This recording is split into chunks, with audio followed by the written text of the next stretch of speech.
Welcome back to Finance Deep Dive. Today, we're not telling the story of silver as just some commodity. We are going way deeper.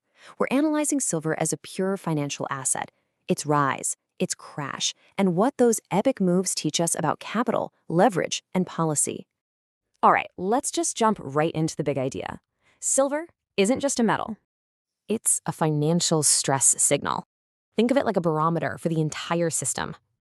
When liquidity is flooding the market, silver doesn't just rise, it accelerates. It takes off like a rocket.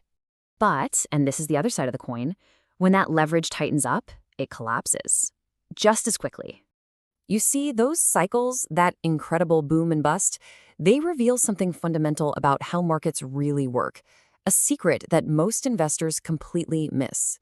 So to really get a handle on why silver acts the way it does today, we've got to go back in time. We have to look at its DNA, its deep, deep history as actual money. Think about it like this. You've got fiat currency, the dollar. Its value is based entirely on trust in the government. That's it. But then you have monetary metals, like silver. Their value comes from something real, something physical, their scarcity and their unique properties. This is why, even today, when faith in paper money starts to get a little shaky, you see capital fly back into metals. And make no mistake, that monetary DNA is still very much active. Silver is incredibly sensitive to what's going on in the financial world. It reacts, and I mean sharply, to things like falling real yields, what people expect inflation to do, and maybe most importantly, to those huge waves of liquidity sloshing around the system. Okay, this brings us to probably the most famous, or maybe infamous example of all, the 1980 silver spike. And listen, this story isn't really about the metal itself. It's a story about leverage.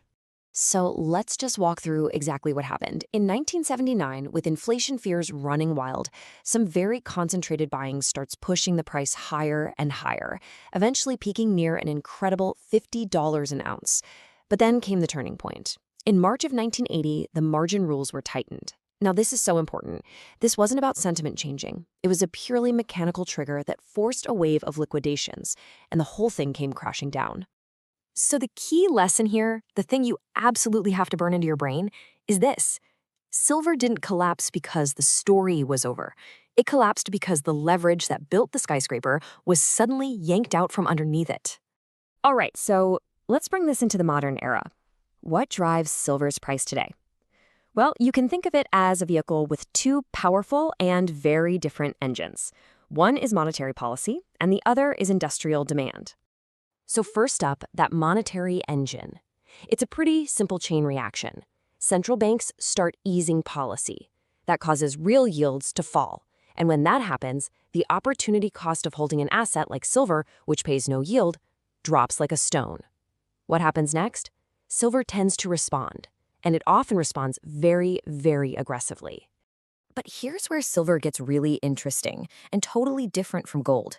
It's got that second engine, real physical industrial demand. We're talking about a critical component for solar panels, for our phones and laptops, for high-tech medical gear, even for cars. This provides a solid floor of demand that's tied to actual economic growth. And that is the secret to its legendary volatility. Silver sits at this unique crossroads between being a monetary asset and an industrial metal. This dual exposure means it can get pulled in two different directions at once, which makes its price action incredibly dynamic. So, how do we take all these pieces and put them together into a useful framework? Well, that's what we're going to do now. It's all about understanding the mechanism. A huge concept here is something called rotational behavior. Here's the deal. Silver is almost never the first mover. It doesn't lead the charge. It tends to be a late cycle accelerator. That means it often makes its most dramatic move after gold has already established a clear trend. For silver, timing is everything. When you boil it all down, silver's history teaches us three fundamental principles about finance. 1, liquidity is the fuel for the rocket ship. 2, leverage is the trigger for the collapse. And 3, these cycles aren't random. They repeat whenever the right financial conditions fall into place. And this right here really puts it all together into a modern framework. It's a simple if-then guide.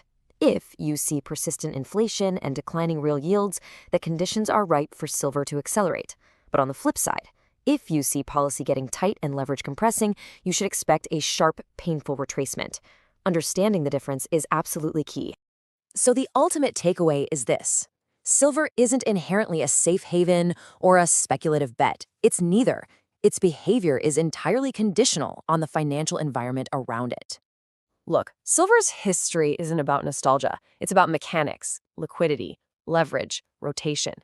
If this breakdown helped you think more structurally, do me a favor and hit that like button. It tells YouTube this conversation matters.